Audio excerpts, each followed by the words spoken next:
vlog channel, then you'll know that the Grand Canyon is one of my favorite places in the world. I love to go hiking or just sit there admiring its beauty, non-creepily of course. Now if you didn't know, the Grand Canyon is pretty big. It's 277 miles long, up to 18 miles wide, and over 6,000 feet deep. And every time I go there, I don't know, it just has this mysterious spiritual vibe to it. I feel like there are so many mysteries within the Grand Canyon. You know, one of the reasons I wanted the superpower of teleportation, if I could have any superpower, it's just so I can go explore the Grand Canyon. Because I don't know if you've seen them or not, but I see these like random cave openings in the distance and I always wonder what's inside. What would I find? Maybe some ancient cave paintings, hidden treasures, a sleeping bear, I don't know. But recently I was sent a story that I can't believe I never came across. It's a story that was featured on the front page of the April 5th, 1909 edition of the Arizona Gazette, which talked about the discovery of an underground city that was found in the Marble Canyon region of the Grand Canyon. You know, I don't do conspiracy theories all that often, but this story is so interesting. So according to the news article, an explorer named G.E. Kincaid, who was funded by the Smithsonian, was going down the Colorado River alone, and in his words, he was looking for minerals. And by minerals, I think he means gold, because gold mining was forbidden at the Grand Canyon at the time, so he couldn't just come out and say it. Anyway, Kincaid was looking for his minerals when he spotted stains in the rock formation about 2,000 feet above the riverbed, approximately 40 miles upriver from Crystal Canyon. There he said he saw a cave entrance that is 1,486 feet down from a cliff. The cave was hard to spot and extremely hard to get to, but Kincaid went in because, you know, he's got to have his minerals. Anyway, he went in and found something remarkable and history-changing. Kincaid then collected some of the items he discovered, shipped them back to the Smithsonian back in DC, and shortly after, 30 to 40 archaeologists were sent by the Smithsonian and led by Professor S.A. Jordan. Further explorations were made, and according to Kincaid, they found long passageways connecting hundreds of rooms. The rooms were about the size of ordinary living rooms of today, though some are 30 by 40 feet square. These are entered by oval-shaped doors and are ventilated by round air spaces through the walls into the passages. The walls were about 3 feet 6 inches in thickness, and inside the rooms were all sorts of artifacts such as weapons, copper instruments, and here is where it gets mind-blowing. Some of the rooms contained artifacts as described in the article as, quote, doubtless had their origin in the Orient, including a big Buddha statue sitting cross-legged with a lotus flower or lily in each hand. In other rooms, ancient Egyptian artifacts were found, such as vases or urns and cups of copper and gold. Carved on all the urns over doorways and tablets of stone are mysterious hieroglyphics, and in one of the largest chambers, mummies were discovered. Some of the mummies were covered with clay and all were wrapped in a bark fabric. All the mummies examined have proved to be male. There were no children or female being buried there. This leads to the belief that this section was the warriors' barracks. Now, this underground citadel was so humongous, it was estimated that around 50,000 people could have lived there comfortably. So if this is real, think about it. All the history books from around the world is gonna change, because not only will we have to reevaluate the sea-bearing abilities of the ancient Egyptians, it would challenge everything we think we know about our own history. Not just about who made it first to the Americas, but we would also have to consider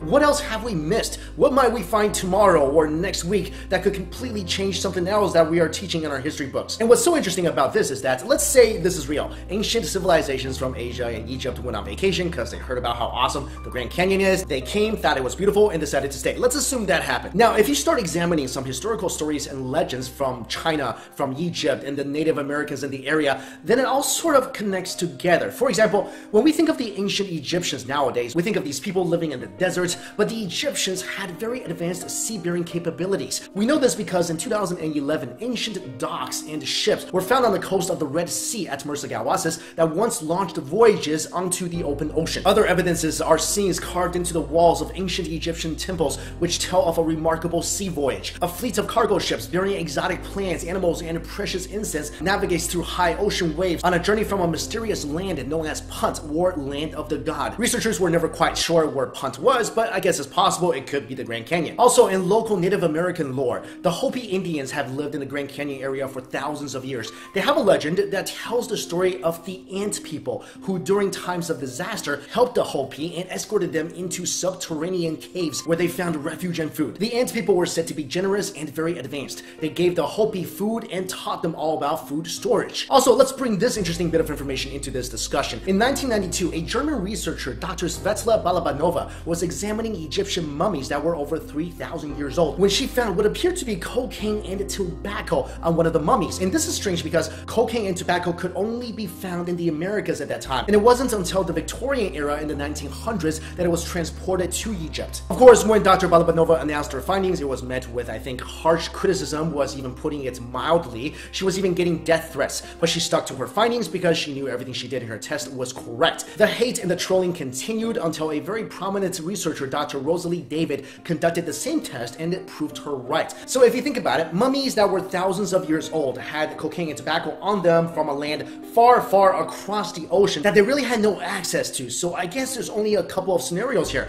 Either the ancient Egyptians went to the Americas, or some ancient civilization in the Americas brought them to Egypt. So now you must be wondering, well, if the Smithsonian was involved, where's the official report? Where are the artifacts? Well, here's the thing. The World Explorers Club decided to check on the story by calling the Smithsonian in DC. They reached a staff archaeologist who said, quote, "The first thing I can tell you before we go any further is that no Egyptian artifacts of any kind have ever been found in North or South America. Therefore, I can tell you that the Smithsonian Institute has never been involved in any such excavations." Of course, no record of Kincaid or Jordan were ever found in connection to the Smithsonian, and no one really knows what happened to them. So here's the question then. If this was all true, why would a museum suppress this information? I don't really have a good answer to this. The only thing that comes to mind is that the government doesn't want shocking discoveries, informations leaked to the public, maybe because it wants to retain stability. Maybe governments don't want the masses to question institutions such as our school systems. Well, maybe they don't want that because once we start questioning our history classes, then maybe we start questioning everything we learned about physics, about chemistry, and that would somehow shake the foundation of our society. But I don't know, guys, that's just what I think. And I'm really interested to hear your thoughts on this. Do you believe that this ancient city actually exists inside the Grand Canyon? Also, if this does exist and it was discovered, why would the Smithsonian be trying to cover it up? Also, guys, I've been getting quite a few messages telling me that somehow many of you have been unsubscribed from this channel by YouTube, which is crazy, but I know there's some stuff going on with YouTube right now. So if you guys like this channel, you like the videos, and you want to know when a new video gets posted, then please don't just subscribe. Also click on that little bell icon there, and that'll make sure you'll get a notification every time I post a new video. And please do this even if you are already subscribed to this channel. I don't know why this is so troublesome. Alright guys, thank you all so much for watching.